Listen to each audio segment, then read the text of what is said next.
Christ. Et il va nous amener sur quoi? Et nous va nous amener sur le message du deuxième ange. Là, il va nous parler de Babylone. C'est quoi Babylone?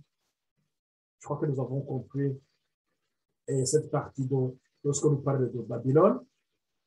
S'il s'agit des faux enseignements, des traditions, des hommes, les erreurs que nous devons abandonner, les erreurs du passé, et marcher dans la vérité, rien que la vérité, dans cette voie de la sanctification, comme nous l'avons dans Jean 17 et 17, sanctifié par ta parole est la vérité.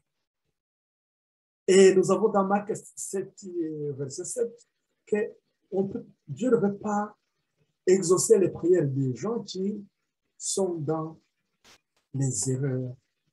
C'est-à-dire que ces gens qui ont refusé la lumière, qui ont préféré les ténèbres, donc il n'y a pas, dans ce cas, de relation avec le ciel, donc pas de communion avec le ciel. Donc c'est pourquoi, dans cette deuxième message du deuxième ange, on nous parle de la justice de Christ.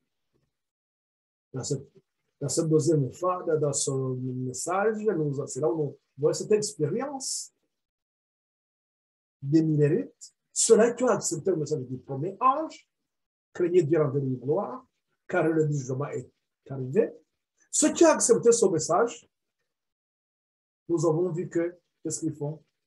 Ils vont marcher dans la lumière, dans la vérité. Et dans ces deux phases. Si vous vous rappelez bien l'histoire des mérites, nous avons vu que lorsqu'ils étaient dans ce deuxième ange, il y a eu un temps d'attente. Dans ce temps d'attente, c'était un moment de développement ou bien un moment de croissance. Et lorsqu'on parle de la croissance, c'est-à-dire que dans la deuxième phase, nous avons un temps d'identification ou bien de maturation.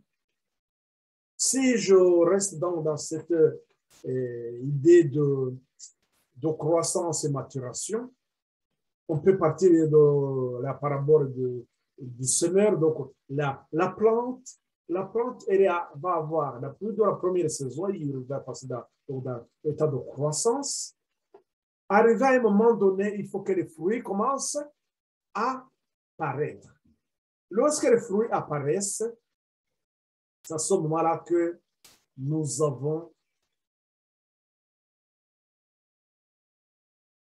pouvons identifier, nous pouvons dire, ah, oui, cette plante, elle a des fruits. Et ces fruits, il faut qu'ils passent par un temps de maturation. Dans ce temps de maturation, c'est là où il y a la pluie de l'arrière-saison. Et cette pluie, qu'est-ce qu'elle va faire de ces plantes? Elle va amener les fruits à la maturation.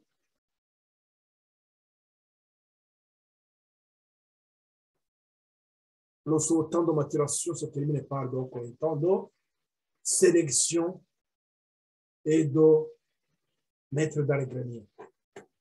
Le message du troisième ange, sa mission est de sélectionner et sceller pour le grenier. C'est à ce moment-là que dans ce temps de jugement, le jugement en question, c'est cette sélection. La sélection parce que on a terminé le temps de préparation. Dans le message du troisième ange, il n'y a pas autre chose, c'est que seulement on a atteint déjà le temps de la maturation. On a atteint le temps de la récolte.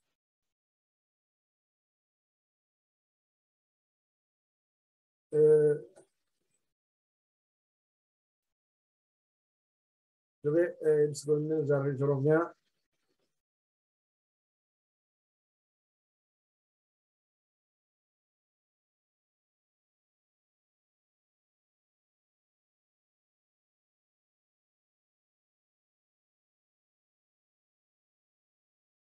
Alors, je préfère partager l'écran pour que vous puissiez voir tout clairement. Bon, voilà. Donc, ce temps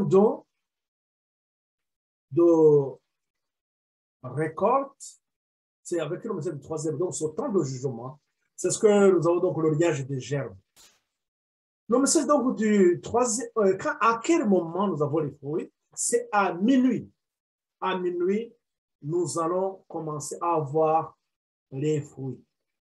C'est-à-dire que à le cri de minuit, nous avons vu à cette époque-là des cris de minuit, comme nous l'avons étudié, c'est à ce moment, et nous avons vu que cette expérience, ils avaient atteint un niveau vraiment d'amour. Ils s'aimaient, ils étaient en harmonie. Ils cherchaient toujours à enlever toute tâche qui pourrait les empêcher de rencontrer Christ. Donc, c'est dans ce temps de maturation, ce temps de préparation. Je voudrais attirer votre attention donc, sur un point. Donc, c'est-à-dire que dans la vérité présente, nous voyons que le message du troisième ange qui vient à partir de 1844, le 22 octobre 1844, son temps, c'est parce qu'il y a eu une préparation. Je voudrais vous lire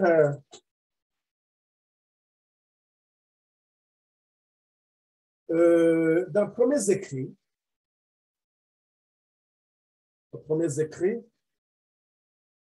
vous permettez une seconde, permettez une seconde. Déjà.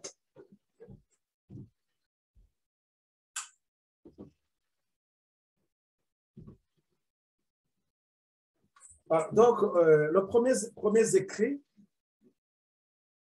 nous avons vu le mouvement dans ce que je vous ai donné. Vous pouvez regarder à la page 243, le mouvement adventiste illustré, premier écrit à la page 243.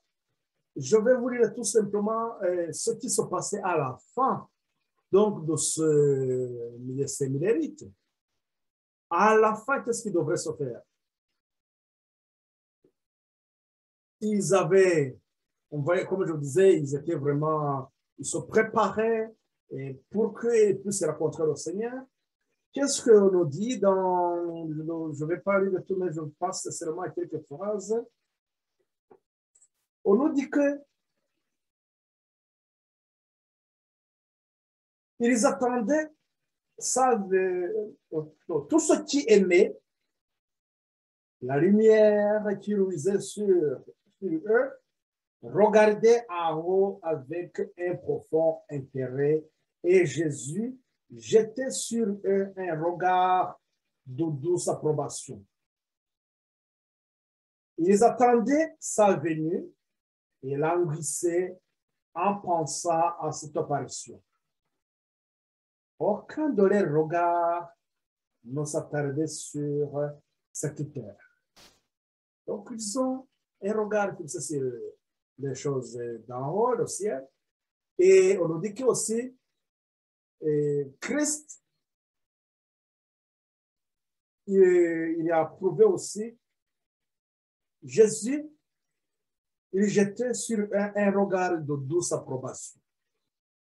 Et encore, on nous dit que ils avaient pratiquement abandonné donc, ce qui est de la terre.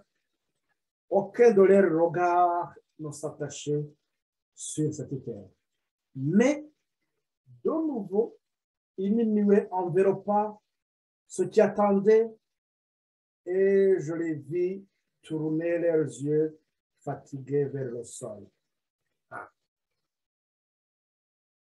Malgré qu'ils se préparaient vraiment, mais voilà que Inuit va obscurcir leur espoir et ils vont tourner les yeux fatigués vers le sol.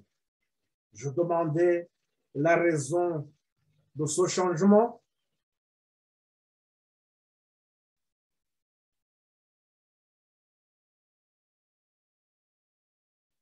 Excusez. Donc, voilà, et je demandais la raison de ce changement. La servante du Seigneur donc lui demande la raison de ce changement. L'ange qui l'accompagnait lui répondit, ils sont de nouveau déçus dans leur attente.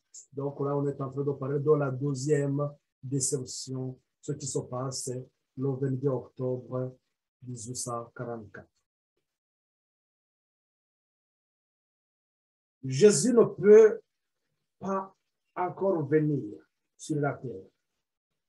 Ils doivent supporter de plus grandes épreuves pour lui.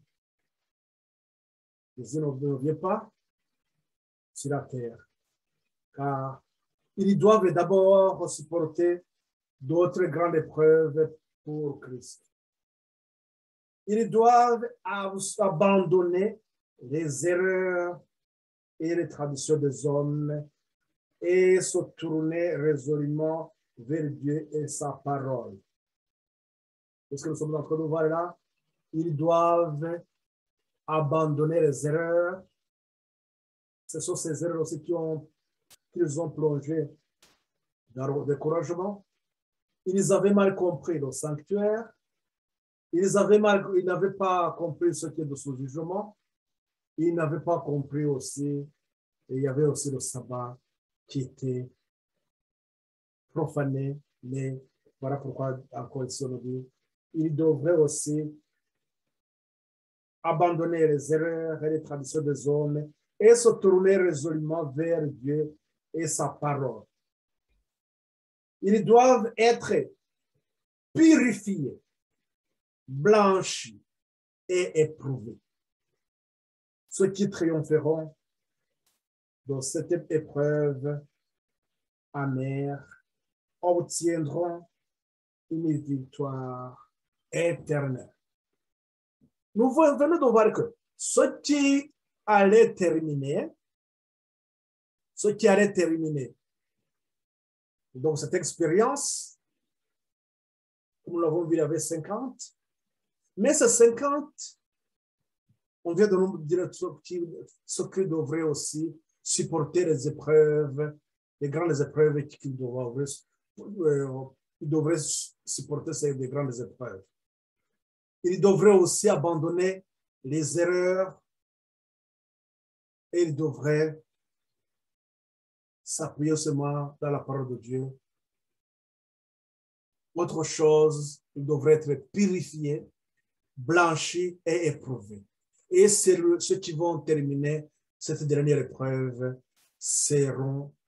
obtiendront la victoire éternelle.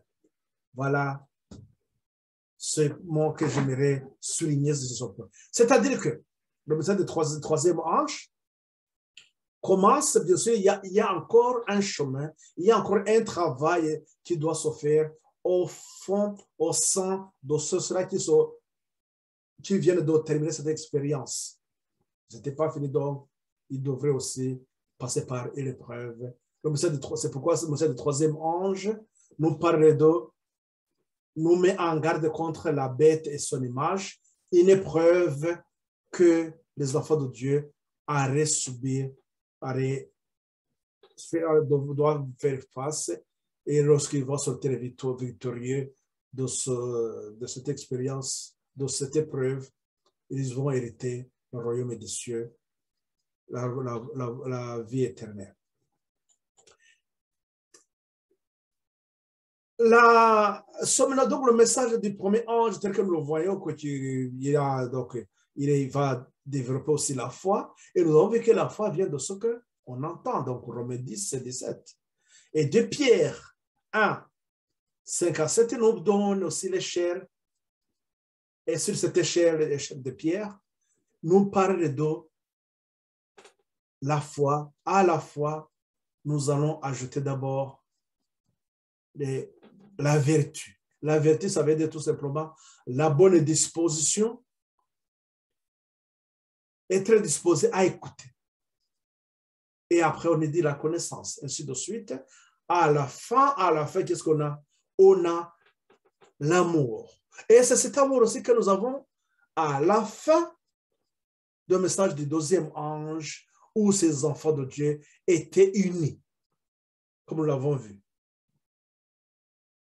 Dans la Patriarche et Prophète, à la page 410, nous allons pas lire, il nous dit que la foi, c'est l'amant de l'âme qui s'empare de la grâce. La grâce, ce temps de rafraîchissement, ou bien la justice, pendant ce temps-là de